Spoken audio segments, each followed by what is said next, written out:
O presidente Lula foi, em novembro de 2010, o primeiro presidente a dar uma coletiva exclusiva para jornalistas de internet, para blogueiros. E agora, mais de 3 anos depois da presidência, a gente retoma aqui no Instituto Lula para fazer esse bate-papo com vocês, essa coletiva. A dinâmica vai ser a seguinte: uma pergunta para cada uma rodada, com algumas perguntas vindas do Twitter e do Facebook. E depois, se der tempo, a ideia é ter 1h30, a gente abre rodada livre aqui. Tá legal? Quem começou essa coletiva em 2010 foi o Rovai. A gente vai começar de novo essa pergunta com o Renato Rovai da Fórum. Deixa eu só apresentar as outras pessoas presentes.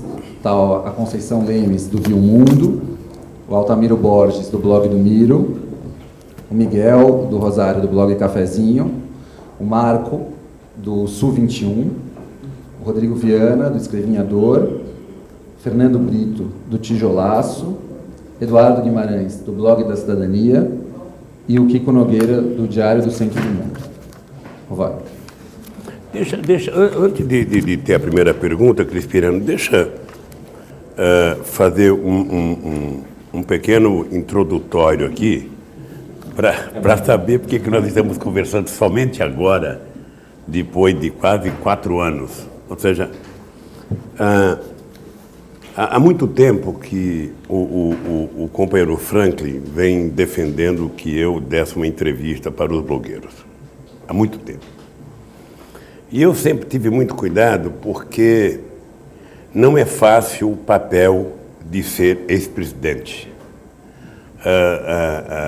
Você tem que ter todo um cuidado de não dar palpite nas pessoas que estão governando. Ou seja, às vezes é preciso mais tranquilidade, mais reflexão, sabe, do que quando você estava na presidência. Ou seja, como se comportar para você não interferir no exercício do mandato da pessoa que está governando. Sobretudo quando essa pessoa foi, sabe, indicada por você e foi eleita com o teu apoio. Muitas vezes eu fico imaginando que tem políticos que não gostam de eleger sucessor porque é mais fácil ser oposição. Então, tem político que fica trabalhando, bom, eu não vou eleger meu sucessor, deixa o adversário ganhar porque eu começo a fazer oposição no dia seguinte. E eu sempre tive em mente que era preciso, e eu uma vez ouvi isso em Davos do Bill Clinton, ou seja, eu fui perguntar para o Bill Clinton uma história do Bush sobre a guerra do Iraque.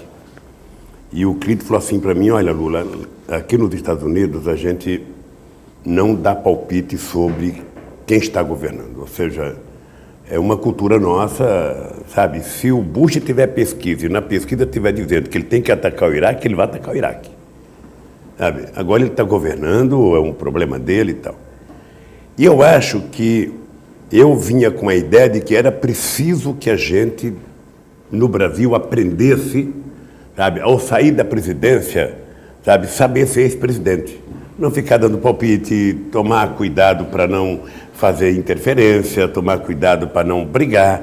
A tendência natural é a criatura, sabe, o criador e a criatura, sabe, se degladiarem alguns meses depois. Ou seja, vocês são testemunha que não houve falta de vontade de quem quisesse fazer briga entre a Dilma e eu. E eu, sinceramente, não via nenhuma razão de brigar com a Dilma. Eu disse um dia que se, por acaso, tivesse divergência entre a Dilma e eu, ela estaria certa, então a divergência acabaria. Então eu resolvi não falar com a imprensa. Nesses anos todos eu tenho evitado falar, eu tenho tomado muito cuidado. Acho que os meios de comunicação no Brasil pioraram do ponto de vista da liberdade, do ponto de vista da neutralidade, e agora que vocês tão fortemente conquistaram a neutralidade na internet, agora tem que começar a campanha para conquistar a neutralidade no meio de comunicação, sabe? Pelo menos eles serem, e eu repito o que eu sempre disse, eles têm que ser pelo menos verdadeiros, ou seja, contra ou a favor, que a verdade prevaleça. Então eu agora, hoje na verdade eu estou começando um novo momento, eu quero dizer para vocês o seguinte: não sou candidato.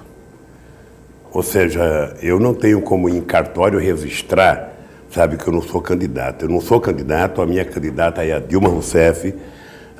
E se vocês puderem contribuir para acabar com essa boataria toda, ou seja, vocês estarão contribuindo com o processo de democratização desse país. Ou seja, eu acho que a Dilma tem competência, tem todas as condições políticas, sabe, técnicas, tem a capacidade que o Brasil precisa para fazer esse Brasil avançar, e acho que ela é disparadamente a melhor pessoa para ganhar essas eleições e fazer o Brasil continuar andando. Eu já cumpri com a minha tarefa, já fiz o que eu tinha que fazer, sabe, já me dou por realizado, tá? Então eu queria dizer isso para abrir para vocês, perguntar o que quiserem, como quiserem, do jeito que quiserem. Só não vale xingar minha mãe, porque aí o resto pode perguntar, não tem pergunta proibida. Aquilo que eu não souber, eu vou dizer para vocês, não sei, não sei responder, mas não tem pergunta proibida. Jogo aberto. O senhor já derrubou a minha primeira pergunta, eu ia fazer duas.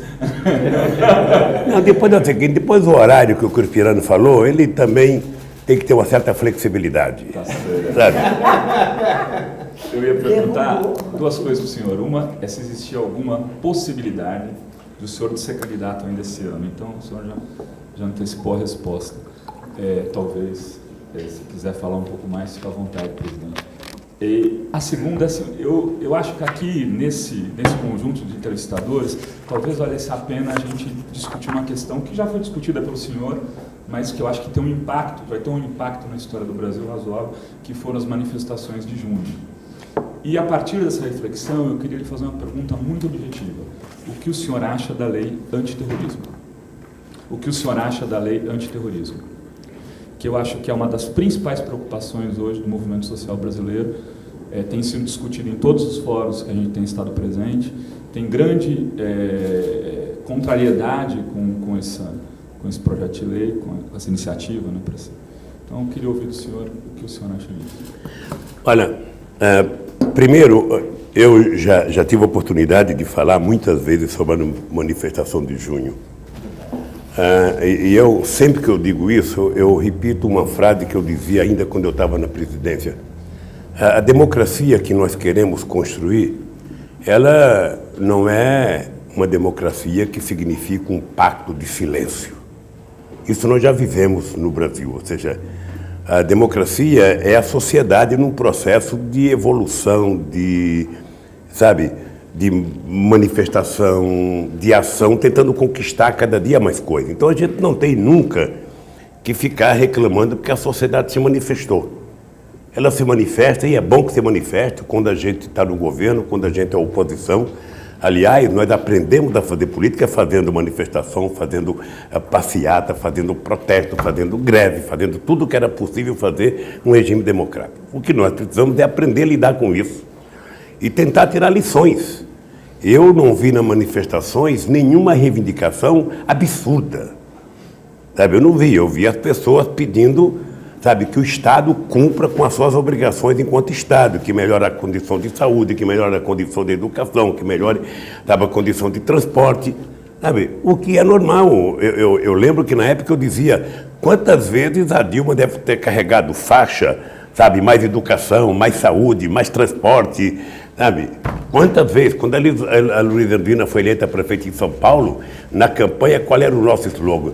Transporte público gratuito de qualidade, ou seja, a gente só não dizia como é que ia fazer, mas estava tudo lá na frase. Então, nós temos que entender esse momento como um momento rico da democracia brasileira. Tá? Bem, daí, alguém ter a sábia ideia de achar que isso é terrorismo e fazer uma lei contra alguém usar máscara, num país do carnaval, já é impensável. É impensável. Sinceramente, eu não acho que o Brasil precisa de uma lei antiterrorismo, porque não temos terrorismo no Brasil. Ou seja, a própria sociedade, ela aprendeu a depurar o que é as pessoas que vão para a rua fazer manifestação, em prol de uma causa, e qual é o tipo de pessoa que vai para a rua fazer baderna. Eu lembro que na minha experiência das greves no ABC em 1978, 79, 80, eu lembro que você tinha companheiros que ia fazer piquete normal, ia para a porta da fábrica para não deixar os trabalhadores entrarem, tá? E tinha companheiros que ficavam mais longe atacando pedra em vidro de ônibus. Esse, na verdade, não contribuía com a greve. Esse pensava que estava contribuindo. Eu não esqueço nunca quantas vezes eu estava na porta da ex-Brastemp, lá no centro São Bernardo, fazendo assembleia, e os motoristas estavam em greve, e vinha companheiros com bolinha de aço, com estilingue, quebrar o vidro do ônibus. E lá de cima do caminhão, eu cansei de dar esporro, sabe, nos caras que estavam quebrando o vidro de ônibus, porque poderia agredir, atingir um passageiro. Então, eu acho que a sociedade, ela fez um processo de depuração normal, sabe? Se o cidadão quer colocar uma máscara, uma camisa ele já está dando uma demonstração, ele está se escondendo de quem? Está se escondendo do seu pai? Não quer que a sua mãe saiba que ele é um mascarado? Não quer que a sua namorada saiba que ele é um mascarado? Porque não existe outra explicação porque o cara vai ficar mascarado, ou porque ele está com má fé. Então, eu acho que a Copa do Mundo, o Estado tem que dar garantia, sabe, para as seleções que vão vir aí. Acho que temos que garantir que quem comprou seus ingressos vá para o estádio. A única coisa que não pode acontecer é o Brasil não ganhar essa Copa. O resto, sabe, nós temos que aprender a lidar. Se as pessoas querem se manifestar, sabe, que se manifeste. Não tem nenhum problema. Eu não acho que isso será ruim para o Brasil, não. Nem para a imagem do Brasil. O que será ruim para a imagem do Brasil é se a gente não conseguir dar conta, sabe, de garantir a segurança das seleções, sabe, porque os principais artistas estarão aí, sabe, e muita gente quer ver jogar. Tanto é que nós já vendemos mais ingressos do que qualquer outra Copa. Brasileiros já são 65% dos que adquiriram, sabe. Os Estados Unidos, que não tinha futebol até outro dia, que o Pelé foi para lá com o Beckenbauer ensinar a jogar bola, já é o primeiro país estrangeiro a comprar ingresso. A Colômbia é o segundo. Eu não sei porque que a Argentina não é o primeiro, porque a Argentina acho que não está com muita fé no Messi. Acho que a Argentina não está com muita fé no Messi. Mas então é isso. Então não existe razão para nenhuma lei antiterrorista por conta, sabe, de manifestações ou de máscara, sabe?